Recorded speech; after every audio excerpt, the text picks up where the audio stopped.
Voilà, donc l'enregistrement est lancé. Alors, ce matin, donc, comment va se dérouler la présentation et ce webinaire? Dans un premier temps, je vais laisser la parole à Rémi, qui pourra nous faire l'état du monde du numérique, nous parler un peu des risques, opportunités et enjeux qui se cachent derrière le numérique et notamment le numérique responsable. Je pourrai ensuite vous présenter l'agence Lucie, notamment avec un focus sur le label du numérique responsable, et on pourra ensuite prendre un temps, donc, comme je vous disais, pour revenir sur vos questions-réponses qui n'auraient pas été répondues pendant le webinaire. Voilà. Donc Rémi, je te donne la main. Hop, normalement. Globalement, on se donne une demi-heure du coup sur. À peu près, c'est ça, à peu près une demi-heure chacun. Ça marche. Bien, bonjour à toutes et à tous. Alors, on va effectivement essayer de décrire un peu l'état du monde du numérique. On va aborder plusieurs sujets.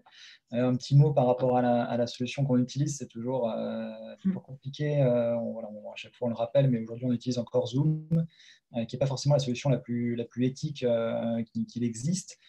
Mais voilà, on recherche la solution la meilleure et je pense qu'en 2021, j'espère qu'on aura trouvé un bon mode de diffusion de ce type de webinaire. Et pourquoi pas avec Lucie, avec l'agence Lucie, ce serait parfait. Donc, en tout cas, on est sur ces sujets-là, mais pour que ce soit une solution qui soit accessible à toutes et à tous et qui soit éthique, il y a pas mal de contraintes, donc le sujet est assez vaste. Donc, voilà pour le petit point par rapport à Zoom. Par ailleurs, donc, sur le sujet de ce numérique responsable, il y a un sujet qui est l'empreinte environnementale du numérique, qui est sans doute je dirais le sujet que l'on voit le plus, parce que de fait, on est effectivement dans un contexte spécifique et on est de plus en plus attentif et attentive à ce sujet de l'empreinte environnementale du numérique. Mais il y a aussi d'autres sujets qui nous importent dans le numérique responsable et qui sont tout aussi importants et qui souvent, ce que je dis, c'est que c'est des sujets qui se rejoignent. On est quand on va traiter d'un sujet, en général, on va finalement aussi traiter de l'empreinte environnementale, mais également de l'éthique, de l'inclusion et là aussi de la parité. On a un immense enjeu de parité, seulement 25% de femmes présentes dans les métiers du numérique, et aussi surtout à des postes qui ne sont pas toujours, voire peu décisionnels, ce qui n'a pas forcément été toujours le cas. Il y a beaucoup de modèles de femmes qui ont été dans l'informatique auparavant et depuis les années 80, il y a une forte tendance je dirais, à la masculinisation du milieu, et c'est un vrai enjeu si on veut un numérique responsable, ce qu'il soit fait par des femmes et des hommes et pas des hommes seulement. Deuxième sujet dans le numérique responsable, c'est le fait que 13 millions de Français aujourd'hui se déclarent éloignés du numérique. Donc, ce que je dis souvent, c'est qu'éloigné, qu'est-ce que ça veut dire? Bien, ça veut dire qu'il y a des personnes qui soit déclarent que globalement, elles n'ont pas forcément les compétences pour accéder au numérique, pour comprendre les interfaces, pour les comprendre facilement, ou également c'est un problème d'accès, soit parce que c'est un problème de réseau, soit parce que c'est un problème de matériel. En tout cas, dans ces 13 millions de personnes, eh bien, c'est ça que l'on peut regrouper. Et donc, il y a voilà, là aussi un enjeu à faire en sorte que tout le monde puisse avoir accès et les compétences nécessaires pour travailler avec les outils numériques. Autre enjeu, donc les problèmes d'éthique. Alors, les problèmes d'éthique, on peut les illustrer de plein de façons. J'ai choisi quelques exemples dans cette présentation. Ici, j'ai mis un chiffre qui est celui du nombre de violations de données personnelles rapportées à des organismes type la CNIL depuis la mise en place du RGPD, donc la réglementation générale pour la protection des données, depuis mai 2018. Donc, c'est pour dire voilà, le chiffre considérable de problématiques qu'il y a, entre autres, autour des usages des données personnelles, mais l'éthique dans le numérique va bien au-delà de ça. Ensuite, ce sujet préoccupant de l'empreinte environnementale, voilà, comme je le disais, qui est beaucoup mis en exergue. On va essayer de le décrypter un petit peu ensemble ce matin. 4%, c'est le chiffre qui est donné à peu près en termes de part des émissions de gaz à effet de serre dans le monde qui sont liés au numérique, ce qui est colossal et en même temps, on va le mettre un peu en perspective, je dirais. On va commencer tout de suite par ce premier sujet. Donc, Pauline m'a introduit. Je suis directeur de projet pour l'Institut du numérique responsable. Je reviendrai un petit peu après sur ce que fait l'Institut du numérique responsable et puis toute façon, le webinaire va également revenir sur justement des projets que nous coportons et que nous avons mis en place, à la fois à travers la charte numérique responsable et puis donc le label, évidemment. Donc sur le sujet de l'empreinte environnementale du numérique, souvent, ce qu'on essaye de faire, c'est de le comparer à des choses qui sont un petit peu matérielles et qu'on essaye donc je dirais, comprendre, ou en tout cas qu'on essaye de mieux sentir, parce qu'effectivement, c'est quoi 4%? Ce n'est pas forcément toujours facile de se le représenter. Est-ce que la comparaison par rapport à des pays est tout à fait pertinente? Je ne suis pas certain, voilà, dans le sens où on a beaucoup vu donc, de graphiques de ce type-là, 4 fois plus de CO2 que la France. Le CO2, ce n'est pas non plus les émissions de gaz à effet de serre, il ne faut pas non plus tout confondre, je dirais. Avant l'Inde et la Russie, il y a les États-Unis et la Chine, ce qui fait du numérique le 5e plus gros pollueur au monde. Bien, c'est intéressant pour se donner peut-être un ordre de grandeur, de quelques repères. Il y a ce type de tableau également qui existe. C'est bien d'avoir ces éléments-là et de se dire qu'effectivement, ce n'est pas neutre dans notre empreinte carbone, dans notre utilisation, dans nos habitudes globales. Ce n'est pas neutre. Après, ce que j'aime bien rappeler également quand même, c'est que le numérique connecte actuellement plus de 4 milliards de personnes dans le monde. Et ça, il ne faut pas le négliger. C'est-à-dire que l'objectif, quand on travaille pour l'Institut du numérique responsable et quand on essaie de promouvoir un numérique responsable, c'est aussi de dire attention, ne mettons pas au pilori le numérique, il apporte énormément de bonnes choses. Simplement, aujourd'hui, il a besoin d'un cadre et on entend contribuer à apporter ce cadre, bien sûr. Il y a d'autres acteurs qui travaillent évidemment à ce sujet parce qu'il permet plein de choses formidables. La seule chose, c'est qu'aujourd'hui, effectivement, il contribue plus à augmenter l'empreinte environnementale de l'humanité qu'à la diminuer. Et pourtant, il y a plein de choses pour le faire. Alors, la problématique, elle réside à la fois dans nos usages, mais également, bien sûr, dans les équipements numériques. Et ça, il faut bien avoir les deux éléments en tête.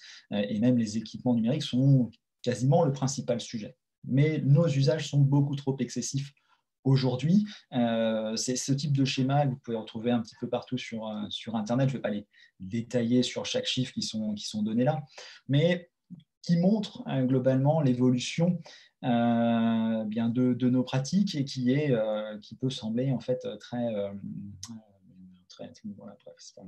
très excessive parfois. Je prends juste un chiffre sur la consommation de vidéos Netflix. À gauche, vous avez par minute le nombre d'heures visionnées sur Netflix, le nombre d'heures visionnées sur Netflix en 2017 et en 2019. Vous voyez que le chiffre a été multiplié par quasiment 10 entre 2017 et 2019, ce qui est évidemment colossal en 2 ans. Il y a d'autres exemples, etc. Simplement, c'est pour montrer nos excès dans nos usages actuellement.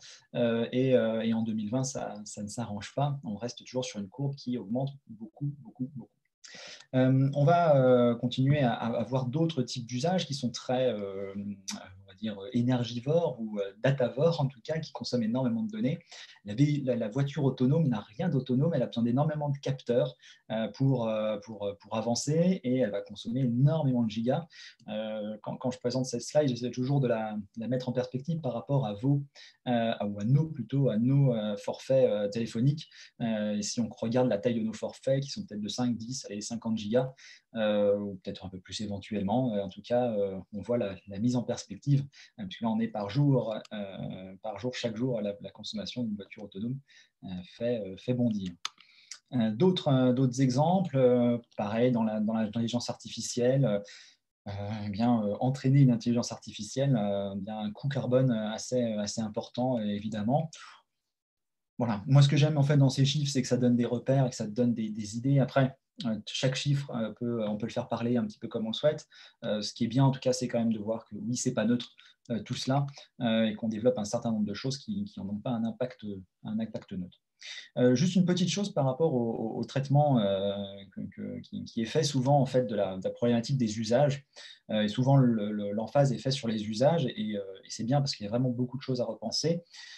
Mais souvent, en fait, et comme cette vidéo de Brut le montre, hein, qui est très bien, qui est un outil qui sensibilise à la question, vous aurez l'occasion de la regarder si vous le souhaitez. Je peux peut-être je sais pas comment je peux copier le lien. Hop. Ouais. Bon, vous l'avez le lien ici. Sinon, vous cherchez Brut pollution numérique, vous allez trouver la vidéo sur votre moteur de vidéo préféré. Et globalement, ce que dit la vidéo, c'est intéressant, mais fait l'emphase beaucoup sur l'email, qui est, oui, effectivement, une problématique, mais sans doute pas la principale. Et vider sa boîte mail ne va pas transformer les problématiques du numérique. C'est un petit éco-geste qui aussi permet de faire le tri dans sa boîte, et c'est pas plus mal. Mais voilà, parfois on va faire trop porter l'accent là-dessus, alors qu'il y a beaucoup d'autres problématiques à traiter. Également, il y a la problématique des data centers qui est réelle, mais là aussi, c'est pas non plus finalement, je dirais, l'alpha et l'oméga des problématiques. Le stockage des données est effectivement à prendre en compte, mais il y a plein d'autres choses également sur lesquelles on doit porter notre attention. Je continue à faire défiler. Bon, ça, c'est un data center en Islande qu'on peut voir ici. Alors ça, c'est la vraie problématique, hein. Mettre des data centers en Islande, ça coûte moins cher parce que l'énergie est moins chère et en plus, il fait un peu plus frais. Est-ce pour autant une pratique responsable? J'en suis pas tout à fait sûr, bien sûr. Je vous disais, voilà, attention à ce que l'on promeut en termes de données et des chiffres que l'on peut voir. Je fais souvent l'emphase sur cette problématique parce que ça part d'une bonne intention ici, évidemment, hein, et bien sûr que l'intention est bonne, mais attention, le chiffre de l'ADEME ici, qui est souvent cité, est un chiffre qui date de 2011 et qui s'appuie sur le fait qu'un mail pèserait 1 méga. Un mail qui pèse 1 méga, c'est bien sûr un mail avec une pièce jointe. Un mail, sinon, pèse entre 50 et 70 kilooctets, pas 1 mégaoctet. Donc, c'est bien à remettre en perspective aussi que ce chiffre de l'ADEME, on espère on va essayer de travailler dessus en 2021 côté INR. Mais pour l'instant, voilà, c'est quelque chose qui est à actualiser pour qu'on ait vraiment une donnée plus sensible sur la problématique de l'email. L'un des gros enjeux, c'est nos équipements numériques et le renouvellement de nos équipements qui se fait beaucoup trop rapidement, 2 ans pour les smartphones, en l'occurrence, c'est un chiffre que l'on a, mais beaucoup trop rapidement de manière générale. Et souvent, on ne va pas forcément penser le réemploi, on va passer par la case éventuellement du recyclage, mais ce n'est pas toujours le cas. Et en plus, le recyclage, bien, c'est quelque chose d'encore assez nébuleux et de mal maîtrisé. Les problématiques de la création de la fabrication de nos équipements numériques résident dans l'extraction des matières rares pour les composer, dans la fabrication également et les conditions de travail qui sont liées à celles-ci, et à nos usages excessifs et donc le recyclage, comme je le disais. Sur l'extraction, voilà, on parle de problématiques dans les pays notamment d'Afrique, notamment sur le travail des enfants, et puis également sur le déplacement de population pour forer des mines pour trouver des matières rares. Et puis, par ailleurs, l'empreinte environnementale de tout cela est colossale. Donc, à la fois des problèmes éthiques et des problèmes environnementaux liés à la fabrication de nos équipements numériques. C'est pour vous dire que globalement, la courbe est assez impressionnante et qu'on vend donc plus d'1 milliard de smartphones chaque année dans le monde. Que le chiffre est un peu en baisse, mais heureusement, il y a quelque chose qui va arriver pour redynamiser sans doute le marché. La 5G, si vous voulez, on en parle à la fin. Ce n'est pas évident d'avoir un débat rationnel par rapport à ce sujet-là, mais s'il y a des questions, avec plaisir d'en discuter, évidemment. En tout cas, voilà, c'est un fait. Aujourd'hui, on a un marché qui est au ralenti et potentiellement qui peut être relancé par la 5G. Donc, sans doute un argument supplémentaire pour les pourfendeurs de la 5G, je dirais, à inciter à la mise en place de cette technologie. Et le fait, vous voyez qu'il y a des publicités qui fleurissent sur le fait qu'il y a des nouveaux smartphones qui vont paraître. En jeu, c'est comment est-ce que je peux refuser et résister à cette tentation, car c'est quelque chose qui est essentiel si l'on veut diminuer notre empreinte environnementale globale. Je continue. Dans d'autres problématiques du coup, que j'énonçais en introduction, et la problématique de la place des femmes dans les métiers du numérique, parce que l'empreinte environnementale, c'est un sujet, et je crois on a commencé à l'aborder. Il y a plein d'autres choses évidemment à détailler. Là, on brosse le portrait d'un numérique qui a besoin de se responsabiliser. La problématique donc de la place des femmes dans les métiers du numérique est un vrai enjeu, que ce soit dans les écoles, mais dans les entreprises également. Ce qu'on peut lire, et ça c'est des articles qui ont à peine un an, ce qu'on peut lire, c'est que voilà, la féminisation des métiers de la tech et du numérique est en panne. Et réellement, je pense que si on travaille sur ce sujet, on va aussi inventer un numérique plus responsable et qui, de fait, va prendre en compte plus largement certains enjeux. Ici, voilà également ce qu'on peut trouver dans la promotion de certains produits informatiques. Ce qui évidemment ne concourt pas à être inclusif et à faire en sorte que les femmes de manière générale soient respectées, je crois. Et puis d'autres problématiques, encore une fois, je passe de problématique en problématique, mais des problèmes éthiques, quand on regarde également la problématique aujourd'hui du groupement de l'ensemble des services au sein des GAFA. Notamment, ce que souvent on sait, c'est qu'évidemment Facebook, Instagram, WhatsApp sont les mêmes services. On le voit d'autant plus qu'aujourd'hui, les messageries commencent à fusionner. On sait souvent que Google a racheté YouTube, et vous le voyez, pour une bouchée de pain, entre guillemets, en 2006. Et puis Microsoft a racheté LinkedIn en 2016. C'est un petit peu moins su en général, mais on voit bien ici la problématique que les données sont dans les mains d'une seule, de seulement quelques entités. Et à cela, il faut être vigilant. Il n'y a pas de réponse simple, c'est-à-dire que ce soit dans le marketing pour une entreprise ou dans l'utilisation professionnelle d'un moteur de recherche, etc. Il n'y a pas de réponse simple par rapport à cela, évidemment, mais il y a une vigilance et évidemment des éléments. Alors, beaucoup de personnes traitent de ces sujets. On ne traite pas forcément aujourd'hui de ces sujets aliénaires, peut-être demain, mais voilà, il faut qu'on ait évidemment ce spectre et bien comprendre que les données qui sont réunies dans dans seulement quelques entités est un danger potentiel, évidemment, pour les utilisatrices et utilisateurs.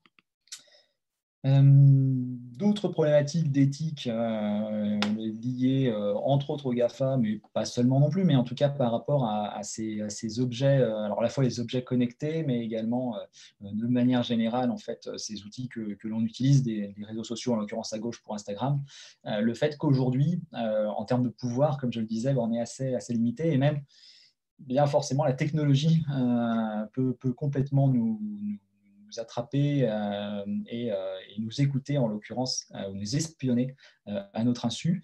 C'est aujourd'hui de vraies problématiques. Et évidemment, la question est toujours posée, est-ce que c'est un bug ou est-ce que c'est plutôt une fonctionnalité voulue? On peut seulement poser la question à l'heure actuelle, mais en tout cas, on peut le constater clairement, que ce soit sur des assistants vocaux ou sur des réseaux sociaux. Autre problématique éthique, je vous invite à voir ce film si vous ne l'avez pas vu. Alors, ce que je dis souvent, c'est n'hésitez pas à prendre un pot de crème glacée, des bonbons ou ce que vous voulez pour vous remonter le moral pendant que vous voyez le film. Mais c'est un film très intéressant sur aujourd'hui la problématique qui est liée à notre consommation,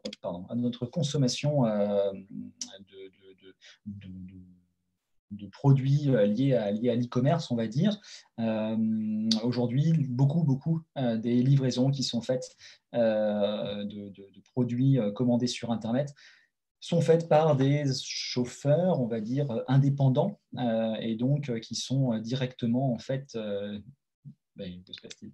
qui sont directement du coup liés à l'économie de l'ubérisation, cette économie dans laquelle les chauffeurs, des prestataires de services, au lieu d'être salariés, sont des indépendants et de fait ne jouissent pas du tout des mêmes conditions de travail. Et on voit ici très clairement comment l'ubérisation en fait vient créer des conditions de travail extrêmement compliquées, extrêmement dures pour la personne qui incarne le rôle du personnage principal. Et on voit clairement bien les dérives d'un système lié directement à une économie numérique. Et on a aussi un grand besoin de repenser cela pour créer un modèle social sans doute beaucoup plus juste pour toutes les personnes qui travaillent dans le modèle de l'ubérisation.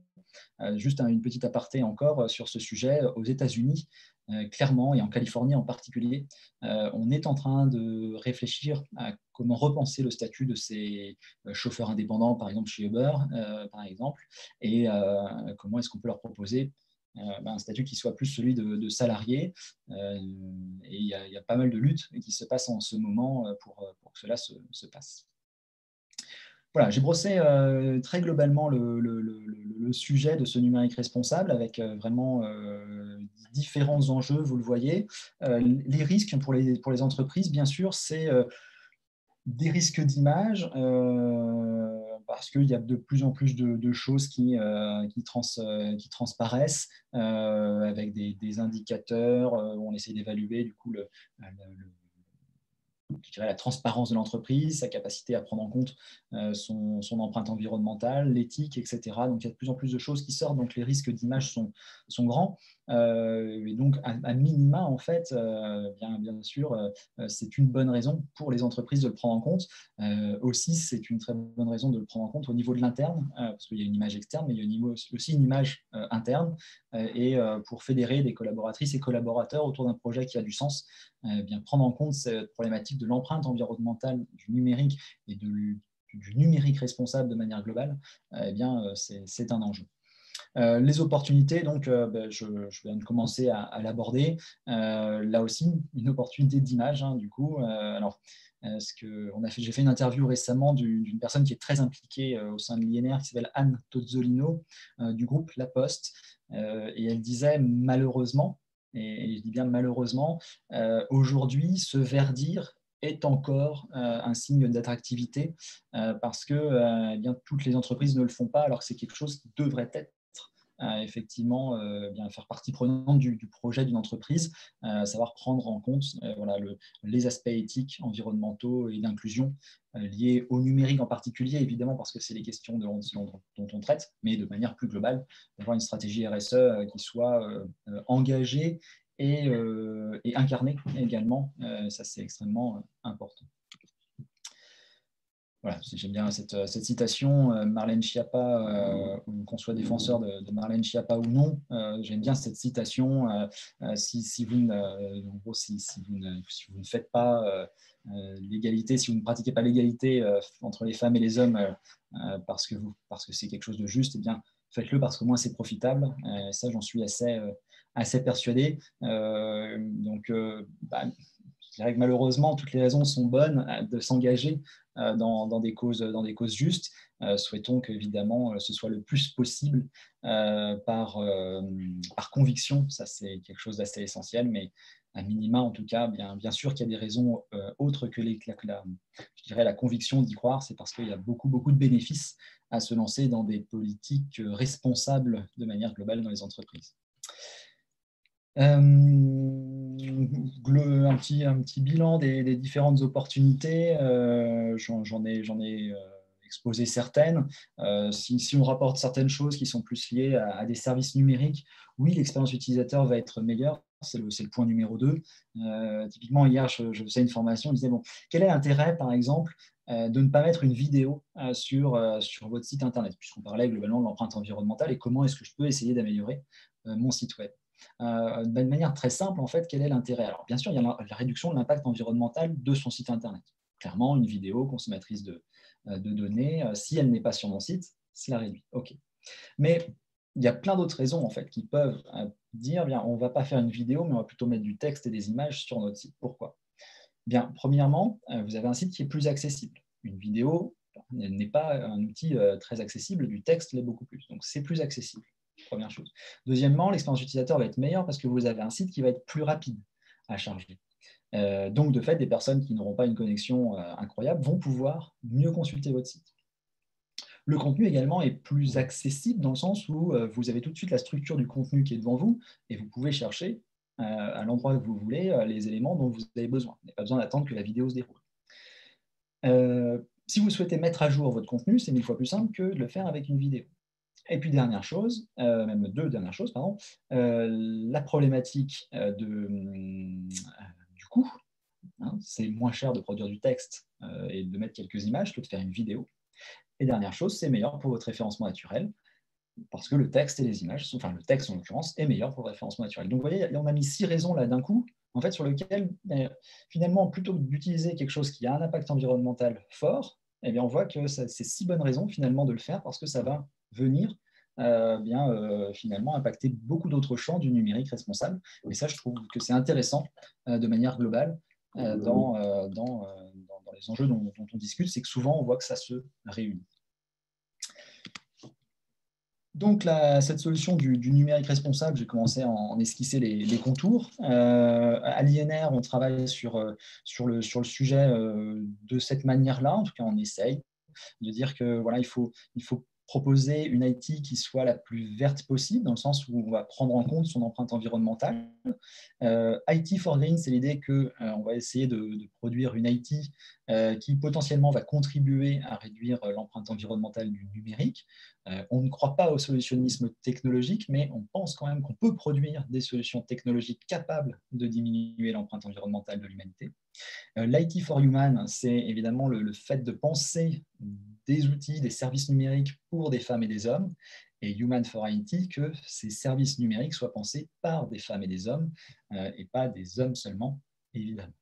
Donc tout cela, en fait, bien, doit avoir un impact sur les people, planète et profit, dans le sens où on doit avoir une IT, un numérique qui soit profitable pour toutes et tous, soutenable pour la planète, et permettre de trouver un modèle économique soutenable.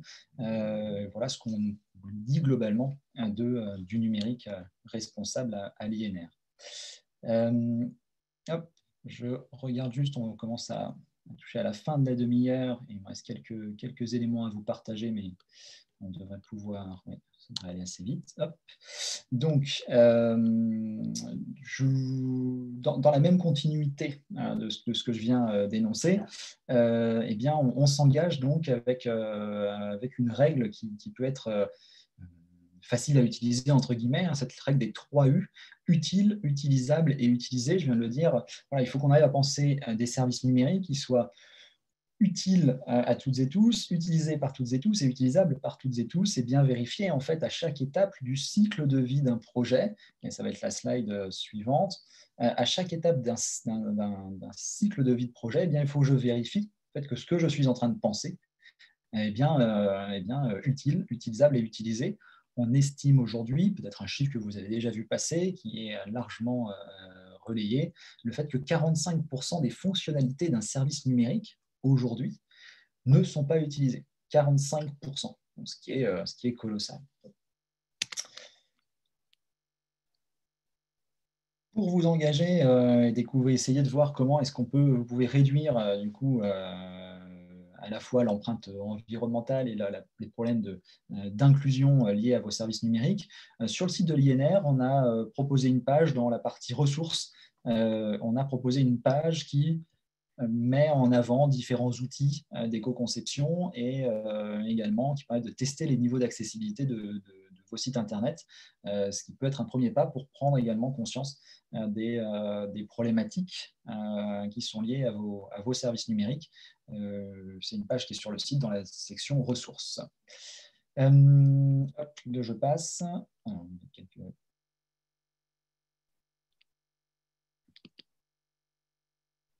Ça, c'est un exemple du coup d'un des outils que l'on met en avant sur le site de l'INR. Cet outil vous permet de calculer le niveau d'accessibilité d'un site web et vous donne un rapport très complet et extrêmement intéressant sur vos... Ouais, vous donne un rapport extrêmement intéressant sur le niveau d'accessibilité d'un site. Ça, c'est pour une autre bonne pratique. Et puis, quelques autres éléments pour vous dire comment vous engagez. Et ça va être le moment ensuite de laisser la main à Pauline, puisque donc on a cet outil à l'INR qui est aussi un premier moyen de prendre, je dirais,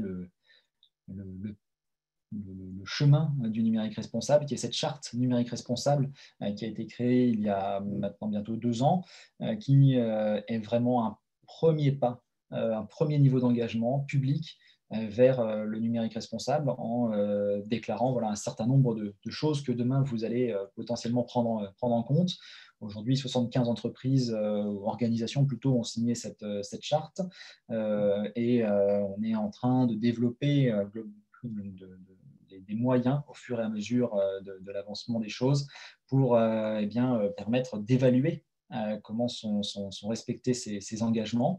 Mais notamment la notion de l'évaluation, elle est beaucoup liée à la notion de label aussi. Et c'est là que je vais donc passer la main à Pauline pour qu'elle vous parle de l'ensemble de tout ça. Merci beaucoup Rémi pour cette présentation. Hop, alors je rallume ma caméra, voilà, et je vais donc prendre la main pour vous présenter un peu la suite, l'agence Lucie et le label. N'hésitez pas si vous avez des questions, encore une fois, on y répondra à la fin et puis on vous enverra le replay et le support. Alors sur l'agence Lucie, rapidement, alors pourquoi l'agence Lucie et pourquoi je vous parle de l'agence Lucie? L'idée, c'est donc l'Institut du numérique responsable, et je pourrais revenir dessus, qui a développé le référentiel sur lequel aujourd'hui le label du numérique responsable est organisé. Et donc, on travaille aujourd'hui avec l'Institut du numérique responsable, nous, pour pouvoir porter cette labellisation et tout le process de labellisation qui va autour donc, de ce référentiel. Donc, l'agence Lucie aujourd'hui, qui sommes-nous? Alors, l'agence Lucie aujourd'hui, donc on a la particularité d'être une SAS qui est détenue à 50% par des associations, 50% par des entreprises. L'idée, c'est que dans les associations qui détiennent des parts de l'agence Lucie, on a également une association de membres qui sont labellisés et qui ont du coup évidemment leur mot à dire dans le fonctionnement de l'agence.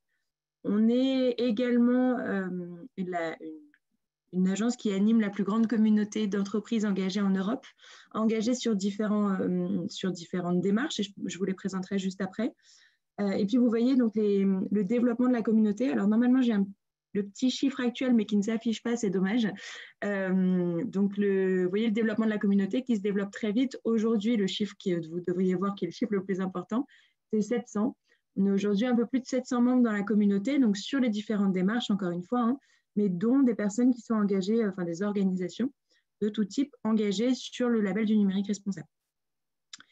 Et puis à droite, vous voyez donc une petite équipe de personnes engagées avec une douzaine de personnes qui vont pouvoir vous accompagner tout le long de la démarche de labellisation, aussi bien en amont pour bien comprendre les enjeux, et ça on le fera évidemment en partenariat avec l'INR, que par la suite pour pouvoir vous accompagner dans la démarche jusqu'à la labellisation. Voilà, donc je vous disais, une communauté de 700 organisations engagées sur différents labels. On porte aujourd'hui à l'agence Lucie, où on a développé derrière nos propres labels, donc on a 4 labels aujourd'hui, des démarches en parallèle. Hop, donc le résumé des différentes démarches qu'on porte. Alors je vais... Hop. Voilà. Donc l'idée, c'est qu'on a vu aujourd'hui, à l'agence Lucie, on aime se dire que la RSE, la RSO au sens large, c'est comme une montagne à gravir et que chacune des organisations peut s'engager à son niveau, aussi bien soit gravir les premières marches et se dire on prend notre temps pour y aller, soit s'engager pleinement dès le premier coup, ou alors s'engager par étapes et par thématique. L'idée, c'est donc dans un premier temps, vous allez pouvoir, en tout cas nous, on vous propose de vous informer, vous partager ou s'outiller. Donc on propose différents outils aux membres de la communauté comme à d'autres personnes qui vont être des plateformes. Donc la plateforme Lucifer, qui est une plateforme de bonnes pratiques sur les thématiques RSO au sens large, et puis la plateforme Lucie AD2R, sur laquelle je vais revenir, qui est une plateforme qui vous permet de calculer le retour sur investissement de la RSO. C'est ce qui recoupe beaucoup ce que disait Rémi tout à l'heure, c'est de se dire qu'aussi s'engager dans des pratiques responsables, que ce soit sur le numérique responsable ou sur d'autres thématiques, c'est aussi lier le social, l'environnemental et évidemment des pratiques économiques, l'idée étant que l'organisation soit pérenne face aux enjeux de la société. Vous allez avoir ensuite, donc à la deuxième marche, se former. L'idée de se former, donc on a un centre de formation à l'agence Lucie qui permet de se former sur différentes thématiques RSO. dont le numérique responsable. Donc, on propose aujourd'hui des thématiques du numérique responsable qui sont délivrées donc, par notamment nos consultants pour pouvoir bien comprendre quels sont les enjeux et les bonnes pratiques que vous allez pouvoir mettre en place dans votre organisation. Donc, ce centre de formation, il est data docké, ce qui vous permet de faire financer notamment les formations. Ensuite, donc à la troisième étape, à la troisième marche, donc progresser par étapes, on va retrouver ici les thématiques, les labels qui sont thématiques. Donc ici, vous allez retrouver effectivement le label du numérique responsable sur lequel je vais revenir plus en détail, le label Envol qu'on porte pour le compte de la CCI France, qui est un label environnemental, et puis le label Toumaï, qui est lui un label sur l'ISO 26000, un label de niveau. Vous allez retrouver également le parcours 1, 2, 3, qui est un parcours pour faire les premiers pas vers le label Lucie. Le label Lucie étant un label basé sur l'ISO 26000, hein, comme son nom l'indique, qui reprend les thématiques environnementales, sociales et sociétales et qui englobe évidemment les sujets de tout ce qui se trouve sur les marges d'en dessous. Voilà, et on a développé donc sur ce label-là des déclinaisons sectorielles, une extension pour devenir entreprise ou société à mission ou à raison d'être, et puis on porte aujourd'hui donc des labels pour le compte de tiers. Je vous le disais, c'est le cas pour le label NR et le label Envol, c'est également le cas pour le label Produit en Bretagne 26000, que vous connaissez peut-être ou avez déjà vu sur des pailles de gâteau par exemple, le label MFR 26000 ou RES sur la santé à domicile par exemple. Voilà, donc aujourd'hui, l'idée de l'agence Lucie, puis après je vais vraiment faire un focus sur le numérique responsable, mais l'idée de l'agence Lucie aujourd'hui, c'est de pouvoir proposer des solutions RSO à toute organisation et pour essayer d'englober le maximum de sujets de la RSO en général. On porte, alors qui n'est pas encore sur cette slide, on est en train de finaliser, on a lancé la semaine dernière et on finalise le contenu d'un label sur la biodiversité, qui s'appelle Biodiversity Progress aussi, qui est un label de Bureau Veritas qu'on porte pour leur compte également. Voilà, donc ça c'est un rapide panorama des différentes solutions qu'on porte à l'agence Lucie. Alors, hop. Donc notre écosystème, un écosystème assez large, hein, avec des partenaires stratégiques, et je reviendrai notamment pendant le process de labellisation sur ces partenaires. On a donc à l'URSO, qui est l'association qui détient une partie du capital de Lucie, dont je vous parlais tout à l'heure, qui est composée de membres, de membres labellisés sur l'une ou l'autre des thématiques, des experts sur le comité de labellisation, qui vont donc être les experts qui remettent le label à l'organisation, le label du numérique responsable également. Des consultants, alors consultants Lucie, puisque reliés à l'agence Lucie, mais on en a également sur le numérique responsable. L'idée, c'est d'avoir des consultants qui ont les prérequis, qui ont suivi la formation, donc les prérequis sur avoir une expérience d'accompagnement d'organisation sur ces thématiques-là, pour pouvoir par la suite, aussi bien sur la partie environnementale avec Envol que sur Lucie 26000 ou le numérique responsable, avoir des consultants qui puissent aider les organisations à avancer pas à pas vers le label sur des thématiques spécifiques. Des évaluateurs. On travaille aujourd'hui avec des évaluateurs qui sont indépendants de l'agence Lucie. L'idée étant d'avoir une vision la plus objective possible de l'état d'avancement de l'organisation à l'instant T pour pouvoir l'accompagner dans le progrès par la suite. Ensuite, des partenaires internationaux, évidemment, et vous reconnaissez ici notamment le petit logo Global Compact que vous connaissez sûrement. Des experts, et évidemment dans les experts sur des thématiques diverses, on retrouve l'Institut du numérique responsable, sur sa thématique, l'Observatoire des achats responsables par exemple, WWF qui est partie prenante de la rédaction du référentiel sur le numérique responsable, l'ADEME également, et puis d'autres, Maïf, Diag 26000, etc. Des institutionnels, je les passe rapidement, la CCI, la BPI, des régions par exemple, sur ces thématiques, et puis des clubs et réseaux qui vous permettent d'avoir des réductions sur les différentes démarches dans lesquelles vous souhaitez vous impliquer avec nous. Donc les partenaires, je vous les ai présentés rapidement. Les partenaires sur le label du numérique responsable, donc comme je vous le disais, c'est un label qui a été un référentiel qui a été créé par l'Institut du numérique responsable en collaboration avec l'ADEME, le WWF et le ministère de la Transition écologique. L'idée, c'était de se mettre autour d'une table pour pouvoir identifier les enjeux pertinents pour les organisations pour progresser sur ces sujets. Donc, le label, concrètement, comment il est articulé? Donc, 5 axes et 14 principes d'action. Les 5 axes, ils vont être orientés en une gouvernance et une gouvernance responsable et stratégie. Donc, l'idée d'intégrer toute la stratégie numérique responsable dans la stratégie globale de l'organisation.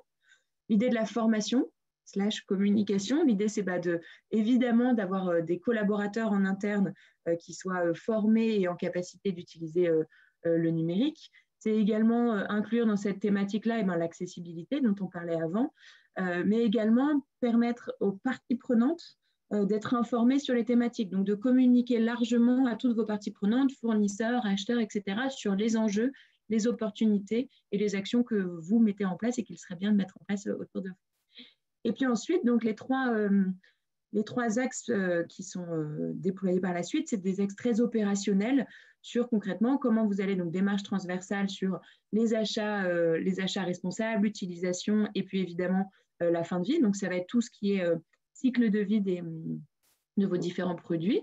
Usager, utilisateur et puis organisation. Donc on va traiter ici d'utilisation du poste de travail, de la téléphonie, des impressions, des data centers, de l'éco-conception qui est également un large sujet dans cette thématique. Voilà. Donc l'idée, c'est vraiment d'englober l'ensemble des sujets dans ce référentiel pour pouvoir accompagner les organisations à identifier les enjeux qui sont prioritaires pour leur secteur d'activité et pouvoir s'engager à progresser. L'idée du label du numérique responsable, donc comme le label Lucie, c'est vraiment de se dire que ce n'est pas un label de niveau dans lequel on va vous dire c'est bon, vous avez la note minimale, vous avez le label. L'idée, c'est plutôt de prendre la thématique dans l'autre sens et se dire, quel que soit votre niveau de maturité, alors en partant du principe que vous avez déjà commencé à mettre des choses en place et que vous êtes à minima en respect avec la réglementation, mais l'idée, c'est vraiment de se dire, on va vous aider à identifier les enjeux qui sont prioritaires pour vous, pour que vous puissiez vous engager à progresser sur ces enjeux-là. Et c'est en vous engageant et en rédigeant ce plan d'action de progrès que vous allez obtenir le label. Très concrètement, le process de labellisation, donc vous allez avoir dans un premier temps une formation de 3 jours sur le numérique responsable. 3 jours, 2 jours qui sont animés par un expert sur le numérique responsable pour vraiment vous donner les bonnes pratiques, rentrer en profondeur dans le référentiel et bien comprendre l'ensemble des enjeux qui sont cachés derrière cette thématique. Et puis une journée animée par une personne de l'agence Lucie pour bien vous expliquer le process de labellisation, les outils qui sont mis à votre disposition et notamment comment vous allez pouvoir réaliser votre auto-évaluation qui est l'étape d'après. L'auto-évaluation, vous allez avoir donc des codes d'accès sur une plateforme en ligne qui s'appelle Lucie Online, spécifique au label du numérique responsable évidemment, sur laquelle on va vous demander dans un premier temps d'identifier vos parties prenantes qui sont relatives à vos enjeux sur le numérique responsable. Et puis, dans un deuxième temps, sur l'ensemble du référentiel, identifier l'importance pour votre secteur d'activité de chacune des thématiques et ensuite votre niveau de maturité. En allant creuser les moyens d'usage, les résultats, les différentes politiques que vous avez pu mettre en place.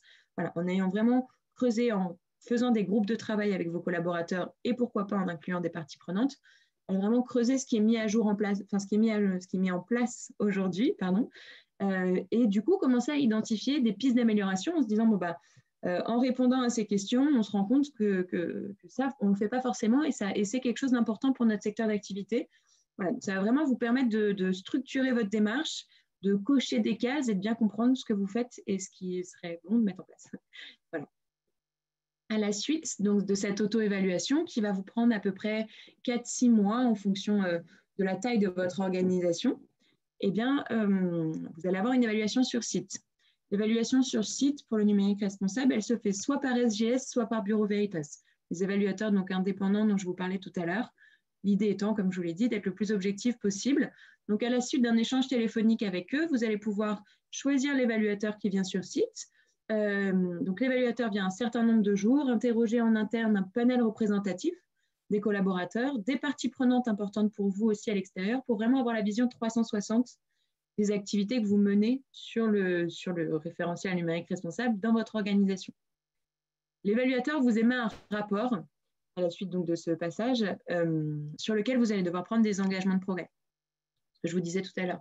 L'idée, c'est de croiser sur le rapport de l'évaluateur. L'évaluateur va vous faire une matrice de matérialité, donc croiser l'importance pour votre secteur d'activité et votre niveau de maturité. ce qui va vous permettre d'identifier en rouge les principes d'action sur lesquels, les sous-thématiques sur lesquelles, qui sont essentielles pour vous, mais sur lesquelles il reste de la marge de progrès et sur lesquelles vous allez donc devoir vous engager de façon prioritaire. Donc, vous rédigez cet engagement de progrès sur les 3 années à venir et cet engagement de progrès ce plan d'action passe ensuite devant un comité de labellisation. Comité de labellisation qui sont des experts indépendants de l'agence Lucie qui, sur le numérique responsable, le comité de labellisation est composé donc d'experts du WWF, de l'Institut du numérique responsable majoritairement. Et c'est donc des experts qui vont pouvoir s'assurer que votre plan d'action est pertinent par rapport à l'état des lieux fait par l'évaluateur. Voilà, des experts indépendants dans le but, encore une fois, d'être ni juge ni partie à l'agence Lucie. Si votre plan d'action est pertinent avec l'état des lieux fait par l'évaluateur, vous êtes labellisé pendant 3 ans. Vous avez 3 ans pour mettre tout ça en place, avec évidemment un suivi pour s'assurer que vous le faites bien à 18 mois, donc à mi-parcours. Donc le suivi, c'est l'évaluateur qui revient sur site, le même, celui que vous avez choisi au début, qui revient sur site pour s'assurer que, à date, à 18 mois, vous avez mis en place les choses, que vous êtes en cours ou en train d'identifier comment vous allez pouvoir mettre en place les prochaines actions dans les 6 prochains mois. Et ensuite, le comité de labellisation qui valide que vous gardez le label jusqu'à la fin du cycle. Voilà. Donc ça, c'est un cycle de 3 ans, un peu plus de 3 ans puisque vous avez 4 à 6 mois d'auto-évaluation en amont. Et au bout de 3 ans, donc de labellisation, renouvellement du label, ce qui veut dire que vous allez donc évidemment pas refaire la formation, vous êtes déjà calé sur les thématiques, pas refaire l'auto-évaluation, ou en tout cas la refaire beaucoup plus vite puisque vous savez où vous en étiez il y a 3 ans, ce que vous avez mis en place, et donc du coup où vous en êtes aujourd'hui. Donc c'est juste une actualisation. Et ensuite, l'évaluateur passe de nouveau pour identifier aujourd'hui où vous en êtes sur les thématiques et du coup identifier des nouveaux enjeux qui seraient prioritaires. On le sait, sur le numérique responsable notamment, on a une société qui évolue très vite. On a demain des enjeux qui ne sont pas les mêmes qu'aujourd'hui et des actions à mettre en place. Vous allez avoir également votre organisation qui va évoluer. Donc l'idée, c'est vraiment d'identifier à l'instant T quels sont les enjeux aujourd'hui et de pouvoir vous réengager pour progresser sur les 3 ans à venir également. Voilà, je vous reprends ça rapidement, mais je pense que Rémi en a très bien parlé, des différentes raisons pour s'engager sur ce label et en tout cas pour engager des démarches de Green IT et IT for Green et for Human aussi. Donc des raisons éthiques, des raisons réglementaires et des raisons économiques. Les raisons éthiques, je vous les passe très vite, du réchauffement climatique, de la biodiversité, des aspects disparition des ressources, donc encore une fois sur la biodiversité, et donc sur l'extraction des ressources, aussi bien la disparition de ces ressources que des aspects sociaux sur le travail des enfants par exemple, ou aujourd'hui l'accessibilité sur des thématiques du numérique, du poids de vos sites internet qui vont pouvoir être accessibles par des personnes qui ont des accès réduits, etc., etc. Donc l'idée, c'est que vous avez vraiment une panoplie d'enjeux aujourd'hui qui est à prendre en compte et qui devient de plus en plus connue et importante. Des raisons réglementaires. Alors, on parle ici de hard law et soft law, des mots un peu compliqué peut-être pour se dire qu'en fait, la hard law, c'est ce qui est mis en place aujourd'hui, c'est les règlements que vous allez devoir respecter. La soft law, et c'est ce qui est aujourd'hui principalement appliqué sur le numérique responsable, ça va être des attentes de vos parties prenantes notamment, des bonnes pratiques exigées. L'idée, c'est de se dire qu'aujourd'hui, évidemment, si vous mettez en place une pratique de numérique responsable, vous allez pouvoir aussi la valoriser, communiquer autour de vous sur ces thématiques et pouvoir impliquer avec vous de plus en plus de parties prenantes sur ces thématiques-là. Hop, je passe un peu vite. Les raisons économiques, pareil, on en a parlé, donc je les passe vite.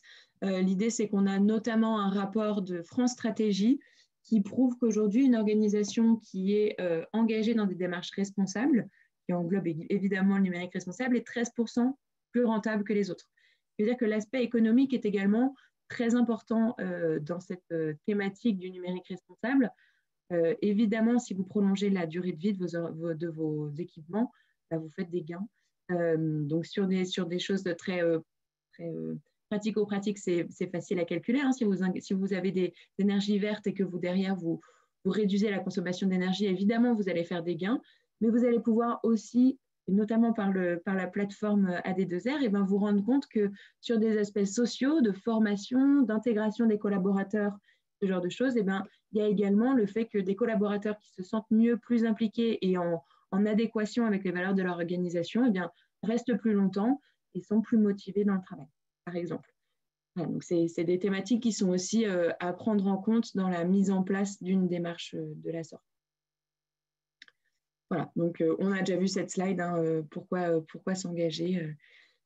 Vous l'avez compris, l'idée c'est d'ajouter aussi à ces thématiques le fait que le label numérique responsable aujourd'hui est un label qui est exigeant, qui intègre différentes parties prenantes, donc aussi bien des parties prenantes publiques comme le ministère de la Transition écologique que des parties prenantes qui sont reconnues experts sur ces thématiques-là, donc l'Institut du numérique responsable qui aujourd'hui est largement reconnu sur cette thématique. L'agence Lucie, qui est aujourd'hui une agence qui regroupe la plus grande communauté d'entreprises engagées et qui vous permet donc de valoriser aussi votre engagement dans une démarche. Voilà, et d'autres thématiques qu'on a déjà vues ensemble. Alors, entrer dans cette démarche de labellisation, ça vous permet aussi de rentrer, donc, comme je vous le disais, dans la communauté Lucie, dans ces 700 membres engagés et de pouvoir bénéficier du Lucie Pack, comme on l'appelle, donc des avantages qui sont proposés aux membres de la communauté. Donc, la vie de la communauté, et c'est la chose qui est la plus importante pour nous, c'est de se dire qu'on va pouvoir créer des échanges entre membres de la communauté et notamment également des échanges avec les membres de l'Institut du numérique responsable pour pouvoir échanger sur des bonnes pratiques, avoir des experts qui interviennent pour creuser des sujets avec nous, faire des ateliers d'intelligence collective, avoir des groupes sur les réseaux sociaux pour pouvoir poser des questions et pouvoir participer à des événements RSE, par exemple le Salon ProDurable sur lequel on était présent avec l'Institut du numérique responsable et également avec des membres de la communauté qui peuvent valoriser leur engagement sur ces démarches-là. Rémi, peut-être que je te laisse à cet endroit-là parler un peu de l'Institut du numérique responsable, de l'adhésion à l'Institut du numérique responsable, si tu veux. Oui, avec plaisir. Globalement, donc l'INR, c'est une association loi 1901. On se décrit comme un think and do tank, dans l'idée à la fois de pouvoir, je dirais, lister, plutôt recenser l'ensemble des bonnes pratiques et chercher sur un certain nombre de sujets pour trouver ces bonnes pratiques, mesurer l'empreinte. Et également sensibiliser au numérique responsable, et puis également diffuser les bonnes pratiques, faire en sorte que les bonnes pratiques se mettent en place au sein des organisations. C'est globalement les missions qu'on se donne à travers 3 pôles de compétences, qui est à la fois un pôle tourné autour de la sensibilisation et de la formation, qu'on appelle Académie numérique responsable, un pôle qui est plutôt celui du laboratoire, où là on va chercher à innover et à créer des outils autour du numérique responsable, et puis un pôle donc de mesure, comme je le disais, qu'on appelle l'observatoire numérique responsable. Donc ça, c'est notre organisation, et puis au-dessus viennent se placer donc la charte du numérique responsable, qui est l'outil qui est le premier pas engageant, et puis évidemment dans la continuité, que encourager évidemment à se tourner vers des solutions de plus en plus engageantes comme le label. Côté adhésion à l'INR, nous aujourd'hui on est 55 organisations membres, donc on a aujourd'hui 19 grandes entreprises. Il faut savoir que sur l'historique de l'INR, on est sur un collectif qui, de 2014 à 2018, a travaillé sur la question du numérique responsable sous l'étiquette Club Green IT.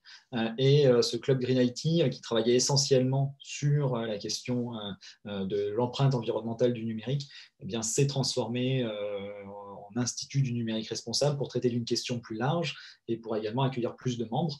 Donc aujourd'hui, on compte 19 grandes entreprises, on compte donc 5 collectivités, 5 écoles, des TPE, PME et associations, et on travaille à la fois avec nos membres, pour nos membres, et on incite le plus possible à faire en sorte que nos membres puissent travailler pour l'intérêt général. Alors typiquement, j'imagine certaines et certains d'entre vous, je mets un petit lien dans le chat, on sans doute dû voir passer, le lien ne va pas marcher, le MOOC que nous avons produit que nous avons produit dernièrement, qui a été produit avec un comité éditorial composé de nos membres, qui a été financé par certains de nos membres et qui est aujourd'hui à disposition de toutes et tous pour que chacun puisse s'approprier les premiers concepts liés au numérique responsable. C'est typiquement vers ce genre de projet qu'on essaye de tendre pour faire en sorte que le numérique responsable soit bien pris en main par tout le monde et que chacun puisse s'approprier les principaux enjeux. Voilà. Et après, si vous avez volonté, envie d'adhérer à notre association avec grand plaisir, pardon, ça c'est nos adhérents, je n'ai pas mis le bon lien, mais vous voyez quand même à cet endroit-là l'ensemble de nos adhérents. Tout ce qui est adhésion se passe ici sur Helloasso ou en direct avec nous. Les tarifs sont liés à la taille de l'organisation et à la typologie de l'organisation. Donc là, on part sur des adhésions 2021 à partir de maintenant, globalement. Merci. Voilà, donc l'idée, c'est de faire partie d'une communauté, aussi bien sur l'Institut numérique responsable que sur l'agence Lucie, pour échanger des bonnes pratiques et avancer sur ces thématiques. D'autres avantages pour la communauté Lucie, pour les membres de la communauté, des avantages entre membres, évidemment. L'idée, c'est de se dire, alors j'en ai en tête sur Lucie 26 000, pas encore sur le numérique responsable, mais sur des membres de la communauté qui aujourd'hui proposent par exemple des formations en langue et vont proposer à l'ensemble des membres engagés dans la communauté 25% de réduction, aussi bien les membres numériques responsables que des membres engagés sur le label Envol ou Lucie 26 000 par exemple. Et on compte aujourd'hui donc des banques, des assurances, il y a aussi des prêts de salles qui vont pouvoir être faits entre membres de la communauté. L'idée, c'est vraiment d'avoir alors c'est un peu cliché ce que je vais vous dire, mais d'avoir une grande famille et de pouvoir se sentir à l'aise à demander des conseils, des prêts, etc. auprès des différents membres. Vous avez également donc une communication mutualisée. L'idée, c'est que vous avez donc le logo de la communauté Lucie dès que vous signez pour vous engager dans le label, et ensuite vous avez le logo du label. Donc du label numérique responsable, du label Lucie 26 000, du label Envol, etc., pour pouvoir valoriser votre engagement sur cette démarche. Et évidemment, nous, de notre côté, on valorise les membres de la communauté. Vous avez donc une page sur notre site Internet, on vous valorise sur les réseaux et notamment sur LinkedIn, sur lesquels on est assez présent et je vous invite à nous suivre. Donc sur la page numérique responsable ou Lucie 26 000, dans lesquelles on valorise des bonnes pratiques qui sont menées par les membres de la communauté.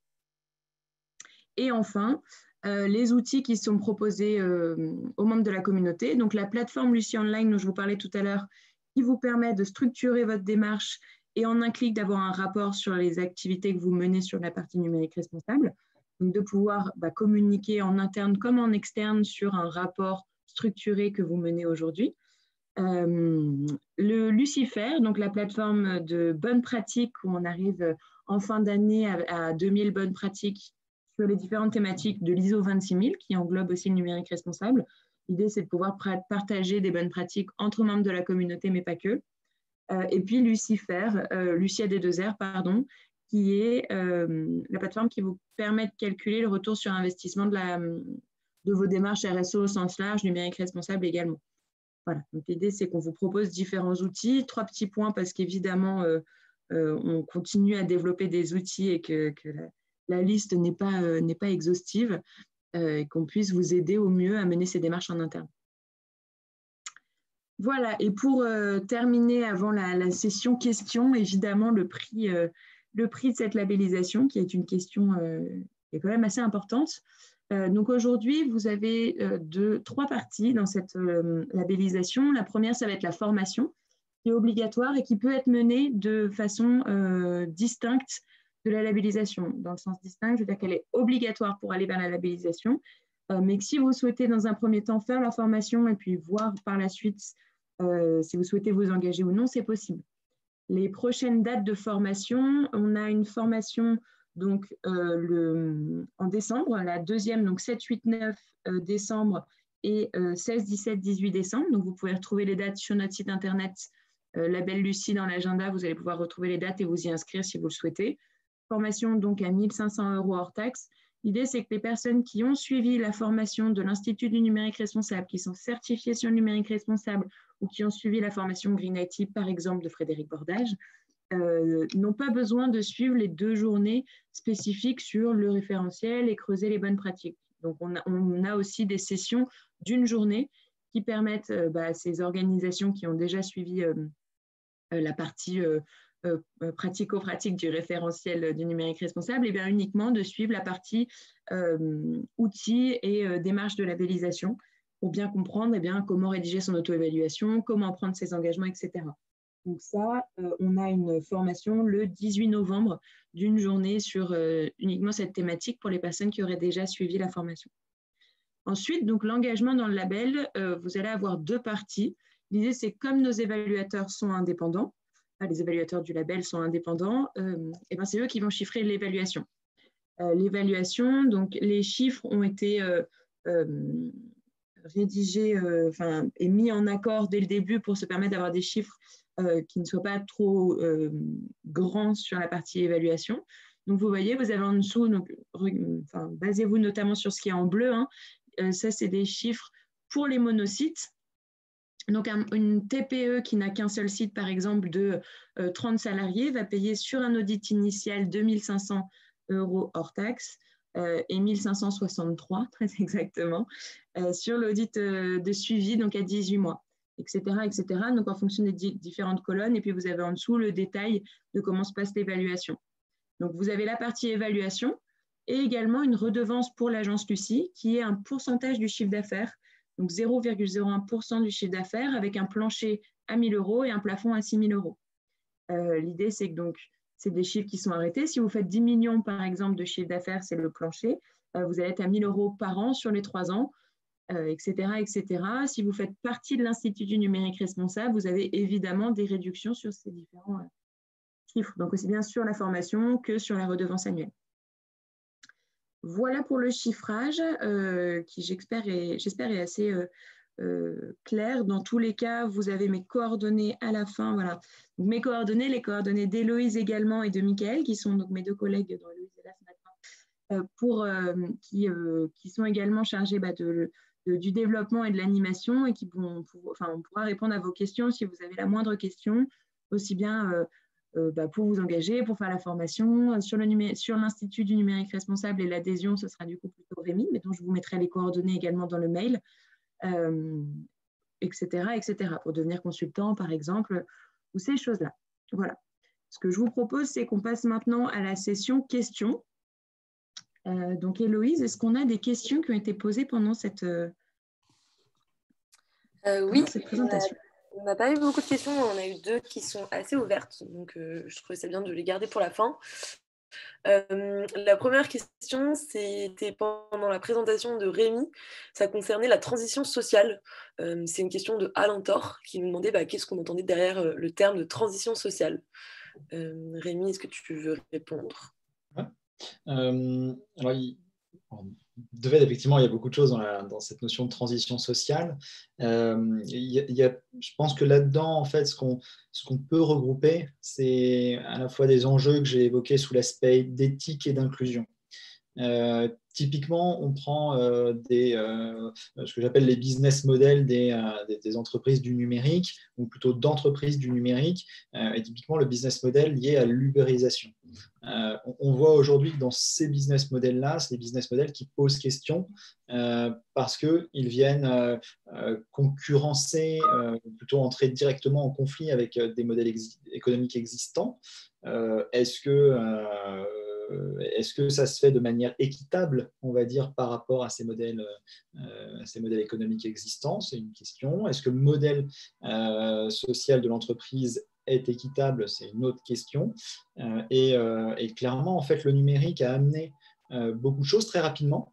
Et là où le législateur du coup n'a pas forcément eu le temps d'agir, eu le temps de prendre en compte les choses. Et comme je disais, du coup, aux États-Unis, il y a des choses qui sont en train de se passer, notamment en Californie, pour amener vers plus de salariat et retour à un système plus classique, on va dire, dans ces business models-là, même si les choses sont loin d'être actées. En France, c'est d'autres choses qui sont en train de se jouer avec l'invention de systèmes tiers. Toujours est-il en fait que voilà, la transition sociale, elle se joue déjà à ce niveau-là, c'est-à-dire que comment en fait on veut que le numérique, quel modèle social on veut que le numérique induise sur nos sociétés. J'ai parlé également du film de Ken Loach qui s'appelle Sorry, je vais le remettre ici, Sorry, We Missed You, qui explique très bien ces problématiques également du modèle social qui est induit par de plus en plus de volonté d'avoir des choses de manière immédiate et de plus en plus immédiate et avec un foisonnement. Voilà, on va avoir le Black Friday demain. Typiquement, c'est aussi des enjeux sociaux qui sont derrière. Et puis, la deuxième chose, c'est le fait qu'il y a 13 millions aujourd'hui de Français qui sont éloignés du numérique, de Françaises et Français. C'est pas propre à la France, hein, évidemment. Et ces enjeux d'inclusion, les entreprises ont aussi un rôle à jouer. C'est-à-dire que, effectivement, qu'est-ce qu'on propose comme interface accessible, quel est le niveau d'accessibilité de nos interfaces, de nos services numériques, comment est-ce qu'on le fait pour faire en sorte que chacune et chacun soit en capacité d'utiliser nos outils, que ce soit des personnes qui ont encore une fois peu accès ou faiblement accès soit aux outils numériques, soit à des réseaux de qualité correcte, soit qui ont peu de compétences ou des difficultés avec l'utilisation des outils. Et puis ça, c'est pour l'externe, hein, mais puis en interne, c'est aussi qu'est-ce que l'on met en place au sein de l'entreprise pour que justement les outils numériques ne soient pas un facteur, je dirais, de fracture au sein de l'entreprise et que toutes les générations soient en capacité d'utiliser de la même façon les services qui sont mis à disposition au sein de l'entreprise et avec du coup le même niveau de compétences et le même niveau également d'accès. Et d'ailleurs, dans le télétravail, hein, ça pose une vraie question. Peut-être qu'on règle la question du matériel entre guillemets assez facilement, même si ça induit des questions de coût qui sont assez forts. Mais en revanche, la question de la connexion est un vrai sujet. Comment faire en sorte que chacune et chacun des collaboratrices, collaborateurs de l'entreprise aient accès à une connexion Internet qui soit équitable quand ils sont en télétravail et qui leur permette de travailler dans des conditions satisfaisantes. Je pense que l'enjeu est encore loin d'être résolu. Merci beaucoup pour cette réponse très complète. On avait une autre question de Loïc qui nous demandait si les critères d'évaluation du label vont pouvoir évoluer au fil des ans pour s'aligner à la fois sur les nouvelles techniques et sur les objectifs à atteindre qui seront probablement de plus en plus exigeants au fil des ans. Donc en fonction aussi des réglementations, j'imagine. Bien sûr. Bien sûr, c'est l'idée. On a du coup le label du numérique responsable existe maintenant depuis 1 an à peu près, un peu plus. On a déjà fait une version 2 et l'idée c'est de pouvoir faire des versions assez régulièrement qui s'adaptent évidemment aux enjeux actuels. Les enjeux n'évolueront pas forcément, mais le niveau de notre société va l'être, les niveaux réglementaires notamment. Donc évidemment, ça va être amené à évoluer et à être mis à jour assez régulièrement. Je m'en charge personnellement, promis. Merci Pauline. Peut-être si Rémi, tu voulais rajouter quelque chose ou si c'est bon. Non, mais Pauline a répondu globalement, mais c'est vrai que les niveaux de maturité déjà vont forcément augmenter et nos exigences, que ce soit les exigences de la société, mais également au regard en fait, du contexte vers lequel on se dirige, notamment au niveau environnemental, fait que de toute façon, effectivement, il faudra, je dirais que c'est valable pour chacun des labels, hein, c'est forcément des choses qui sont soumises à évoluer parce qu'à un moment donné, si effectivement on veut que ça reste en phase avec les enjeux du moment, on a cette nécessité en fait de le faire vivre. C'est un peu comme le langage hein, qui est aussi à chaque fois que ça évolue, c'est beaucoup critiqué et en même temps on est dans une langue vivante qui a évolué tout le temps et je crois qu'il faut qu'on soit en capacité aussi de le faire et donc de comprendre qu'effectivement le label numérique responsable toute sa vocation à évoluer, comme le numérique bouge beaucoup. Demain, on ne sait pas de quoi il sera fait exactement, mais on sait qu'il va encore changer. Donc oui, on prendra en compte ces éléments. L'idée, c'est que pour la révision des référentiels notamment, toute partie prenante qui est engagée dans ce label et toute organisation, typiquement quand on a fait la V2, on a notamment, je pense à ISIA, qui est une organisation très engagée avec nous et membre de l'Institut du numérique responsable, qui a été partie prenante avec l'Institut du numérique responsable, les évaluateurs, etc., pour faire un groupe de travail sur cette révision. Donc évidemment, ce sera amené à être fait. Voilà. Super, merci. Une question de Adrien qui concerne le périmètre de labellisation. Dans une entreprise avec plusieurs sites, mais avec un seul site en charge du numérique, l'audit doit-il tout de même être fait sur tous les sites? Alors, ça va dépendre du choix du périmètre de l'organisation.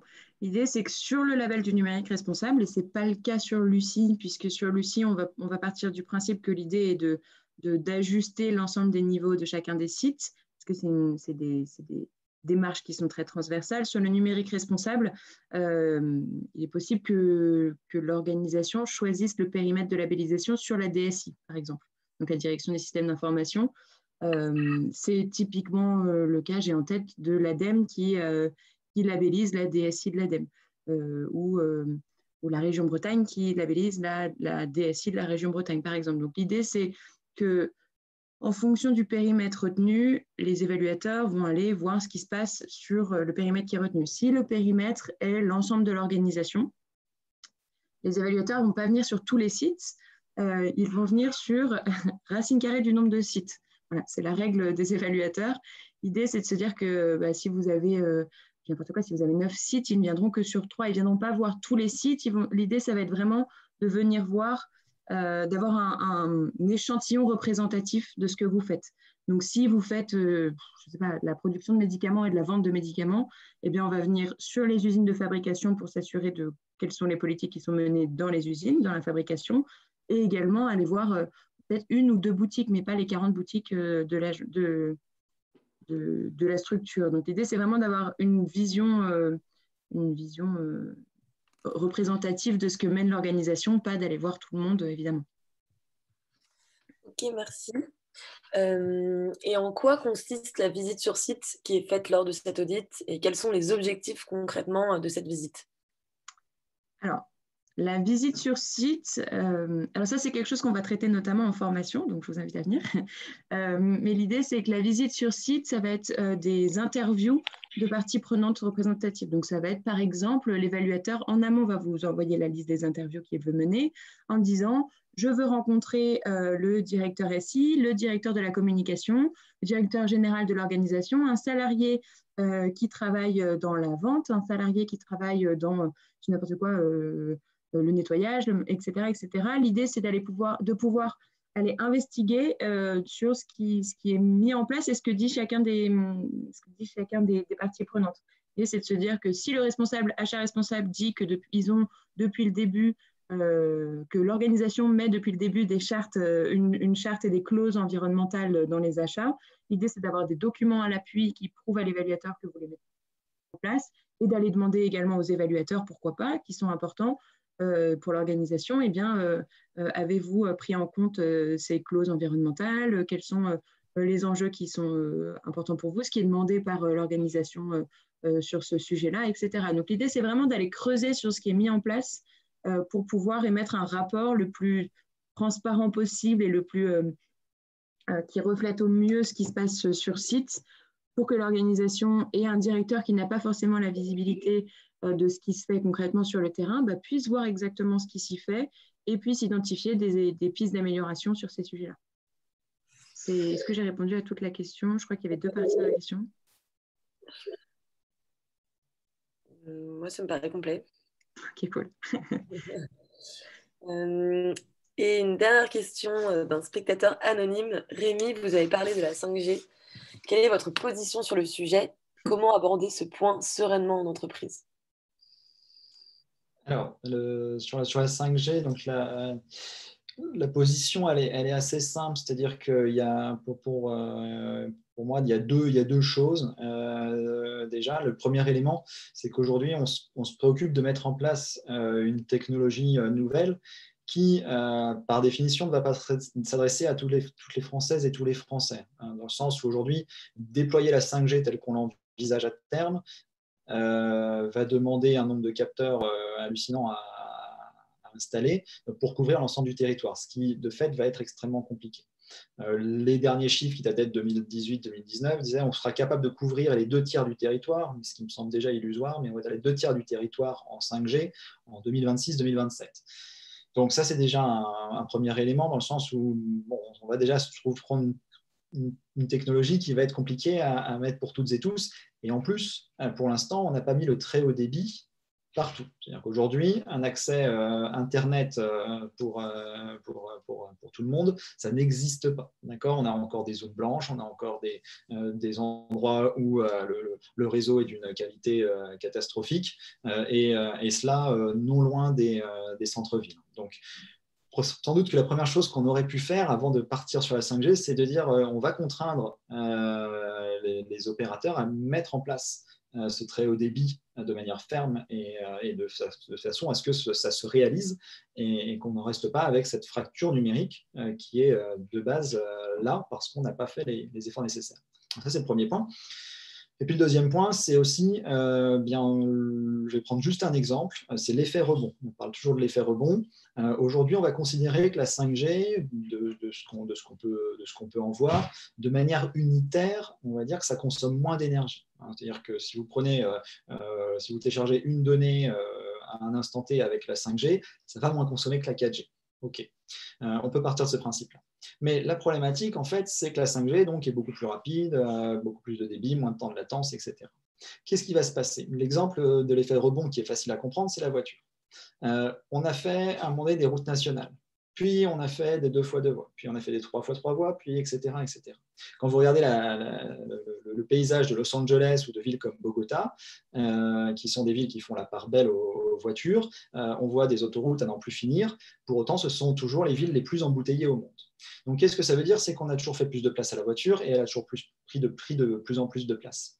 Et c'est assez logique, ce n'est pas lié juste à la voiture. Si on prend également le vélo, ce qui est en train de se passer notamment à Paris, mais dans d'autres villes de France, on fait de plus en plus de place au vélo. Et qu'est-ce qui se passe? Il prend de plus en plus de place. Donc, à partir du moment où on donne de la place à quelque chose, eh bien, naturellement, cet élément va prendre sa place et de plus en plus de place. Donc, typiquement sur les données, si on donne plus de possibilités aux utilisatrices et utilisateurs de télécharger des données, bien, in fine, on va sans doute, et on va aller vers cela, on va aller consommer de plus en plus de données. Et il y a de grandes chances qu'in fine, eh bien, l'empreinte environnementale soit beaucoup plus forte que l'empreinte environnementale actuelle de la 4G. Donc, ça, c'est en tout cas des éléments que je peux apporter sans rentrer dans des polémiques. C'est simplement regarder en fait cet effet rebond et se dire que manifestement, on va y aller et que malgré des promesses d'économie d'énergie, etc., ça semble compliqué à tenir quand même dans le discours. Donc ça, et de fait, on parle de saturation, etc. Il est quand même fort probable que si on part sur la logique de la 3G, 4G, 5G, etc., on aille sur la 6G puis la 7G. La question, c'est à quel moment on s'arrête, à quel moment en fait, on reste sur quelque chose de réellement utile, utilisé et utilisable. Et à quel moment, du coup, on refuse, en fait, et on dit il y a un saut technologique qui n'est pas forcément utile. Et ça revient à la deuxième partie de la question, qui est comment est-ce qu'on aborde sereinement en entreprise cette question-là? En fait, effectivement, c'est questionner la réelle utilité. Et je crois que c'est toujours le message dans le numérique responsable, c'est toujours questionner la réelle utilité d'un service, d'un outil numérique, et c'est de questionner les usages, c'est-à-dire bien, effectivement quelle est la finalité. On peut estimer potentiellement que la 5G peut avoir des utilisations intéressantes dans certaines entreprises. D'ailleurs, c'est pour ça qu'en Allemagne, du coup, la 5G est installée à l'intérieur de sites fermés. Pourquoi pas? On peut envisager des usages très, très intelligents et qui potentiellement vont être raisonnés, encadrés et faire que ce sera positif. Mais je crois que sur le débat de la 5G pour toutes et tous, on va sans doute aller vers plutôt une dérive qui est, encore une fois, la consommation excessive de données, parce que c'est la logique de l'effet rebond qui le veut. Super, merci. Je crois que nous n'avons plus de questions. à part si on a des dernières questions de dernière minute qui arrivent, mais je n'ai pas l'impression. Donc, merci à tous pour votre participation. C'était très intéressant. Merci beaucoup, Héloïse. Merci beaucoup, Rémi, pour ta participation. Et puis à tous d'avoir été là ce matin, hein, évidemment. Je vous envoie donc aujourd'hui, peut-être pas ce matin, mais aujourd'hui, un mail reprenant donc la présentation, le replay et puis un récapitulatif des réponses qu'on a pu apporter à vos questions. Le lien vers l'Institut du numérique responsable. Rémi, je te le demande en live, mais je peux donner tes coordonnées du coup. Avec plaisir. Voilà. Donc les coordonnées aussi de Rémi si vous avez des questions sur la partie Institut du numérique responsable. Les miennes, celles d'Héloïse et celles de Mickaël si vous avez des questions sur la partie label du coup. N'hésitez pas à regarder dans vos mails indésirables. On a souvent des mails qui s'y perdent. Donc si demain vous n'avez pas de mail de ma part, regardez dans ce dossier magique dans lequel on se cache souvent. Voilà. Et bien sur ce, merci beaucoup et à bientôt, je l'espère. Merci. À bientôt. Merci à tous. Bonne journée. Au revoir.